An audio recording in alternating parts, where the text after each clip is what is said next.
Kamusta mga kapatid? Madaling sabihing makialam ang simbahan sa bayan, pero paano kung ang simbahan mismo ay tumatanggap ng donasyon mula sa mga politiko? Paano pa tayo makapagsasalita laban sa kasalanan kung nakasanayan na nating tanggapin ang galing sa maruming kamay? Hindi masama ang tumulong ang mga nasa kapangyarihan, pero delikado kapag ang tulong ay may kapalit, kapangyarihan sa pulpito, impluensya sa desisyon, at katahimikan sa gitna ng katiwalian.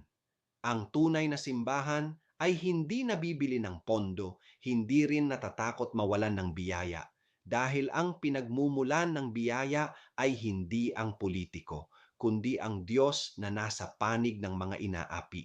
Ako si Padre Jesse Galilea, may pusong Pinoy, kasama mo sa pananalig at pakikibakang panlipunan. Hanggang sa muli, mga kapatid.